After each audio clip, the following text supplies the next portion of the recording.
Hello everyone, welcome back to my channel way of life. আমি স্বাগত চলে এসেছি আরও একটি মিনি ব্লগ নিয়ে। তো গতকাল আমি গিয়েছিলাম বাঁকুড়া লালবাজার কিছু দরকারি কাজে। আর লালবাজার যাবো অথচ সবজি মান্ডিতে দাঁড়াবো না, এটা তো হতেই পারে না। কারণ এখানের এই সতেজ শাকসবজি যেন আমাকে পুরো আকর্ষণ করে। তাই এখান থেকে আমি কিছু শাকসবজি কিনেছিলাম। আর কতটা ফ্রেশ দেখতে পাচ্ছেন।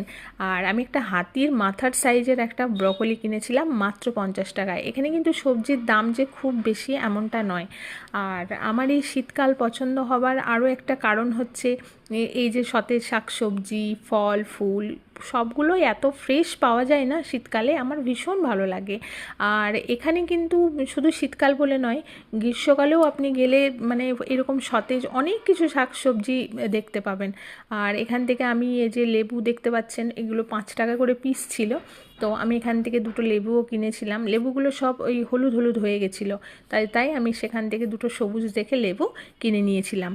আর এই সবজিগুলো দেখে আমি এতটাই বিভোর হয়ে গেছিলাম, মানে আমি এগুলোর মধ্যে যেন হারিয়ে গেছিলাম। তো হাঁটতে হাঁটতে আমি পড়েই যেতাম, আপনারা হয়তো ক্লিপটা দেখলে বুঝতে পারবেন।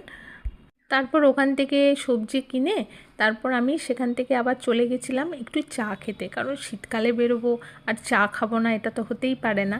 মাটির ভাঁড়ে চা, আহা সে এক আলাদাই ফিলিংস। আর এই লণ্ঠনটা দেখুন কি সুন্দর, পুরো বেতের কাজ করা। তাই আমি একটা ছোট্ট করে ক্লিপ নিয়ে নিয়েছিলাম, কিন্তু ওই টুনি লাইটগুলো এত ডিস্টার্ব করছিল না। তো আজ এই পর্যন্তই, এবার আমি বাড়ি ফিরি। আজকের মতো বাই, টাটা, দেখা হবে পরের ব্লগে।